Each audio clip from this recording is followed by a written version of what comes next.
今天，洪振杰特意前来祭拜一位故去的老友。两人相差28岁，洪振杰亲切地称他老哥。老哥名叫徐耀德，是高雄泰山火锅店的老板。我今天带你的儿子来跟你报个喜呀，他把你觉得最好的沙茶，他带到国外比利时，得到那个米其林的2颗星奖，所以今天特别来告诉你，让你高兴一下。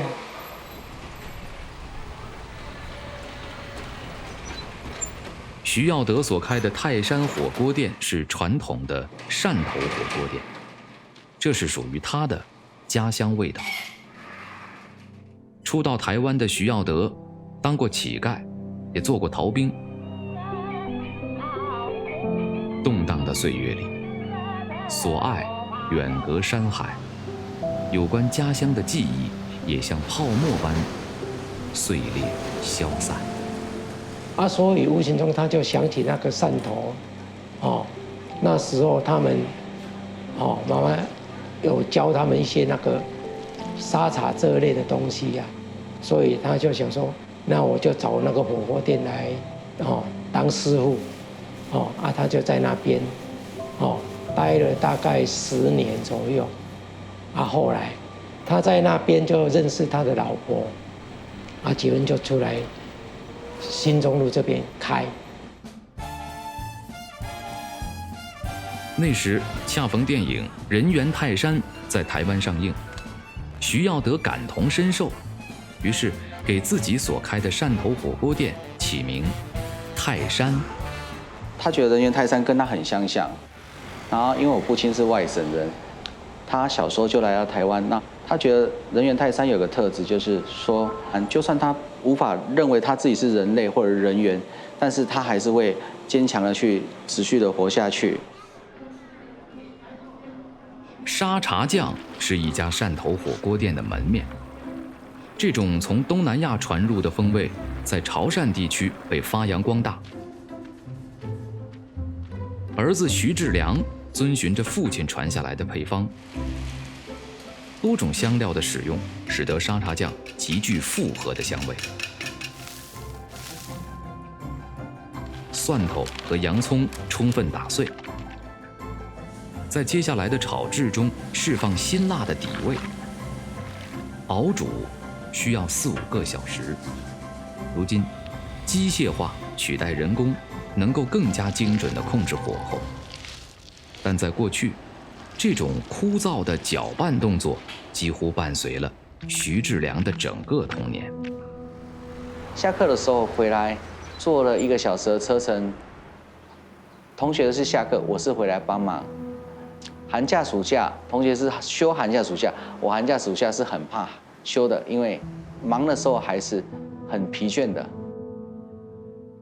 但属于高雄本地人洪振杰的那一份记忆，却是一个大陆人与自己相识、相知、相托的深厚友谊。所以人家说，上天让你碰到怎样的人，都冥冥之中都安排好了啦。多年前，洪振杰遭遇车祸，左臂受到重创。他辞去工作，来到姐姐所开的药店帮忙，结识了常来光顾药店的徐耀德。同时身处人生低谷的2人，一见如故。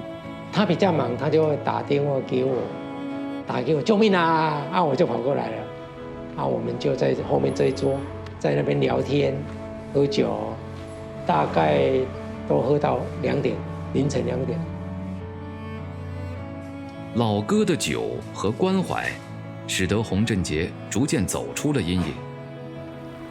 店里的招牌菜砂锅鱼头，成为了2人友谊的美好见证。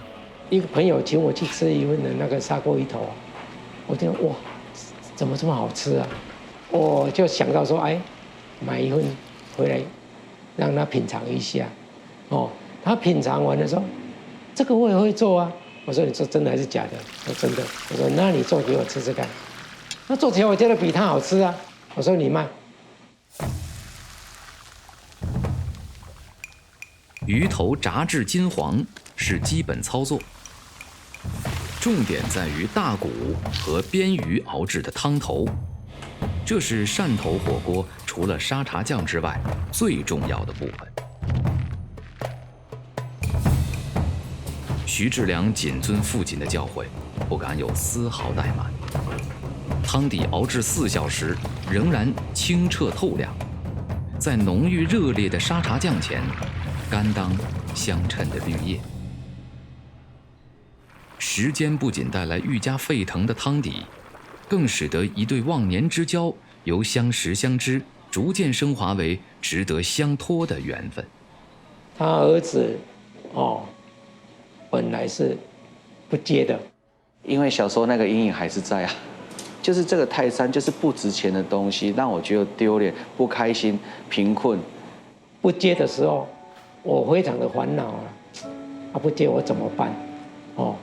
我为了这个事情，我想了整个晚上都没有睡。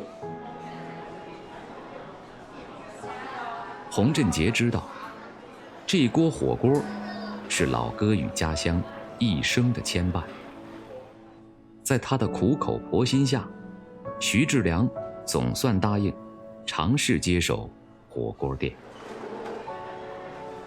渐渐的，火锅店的生意逐渐稳定下来，徐志良也成了家，有了贤妻相助。洪振杰总算没有辜负老哥临终的托付。今天，老店最后一天营业，所有美好的、心酸的回忆，从此都尘封在了这家小小的火锅店。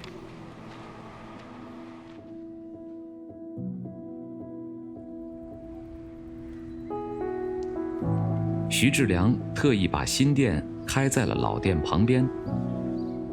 老店退幕，新店开张，灯火明灭之间，是一代人远去的背影。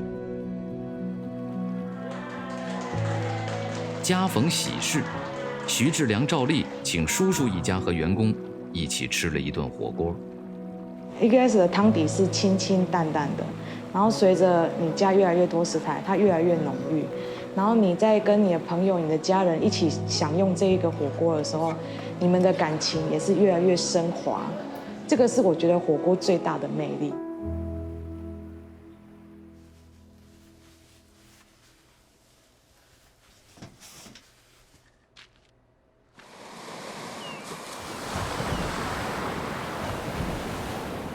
在故事的结尾，洪振杰戒掉了多年的酒瘾，因为都会回想到以前跟他喝酒那种的快乐啊，现在喝起来就没有那个感觉了啊。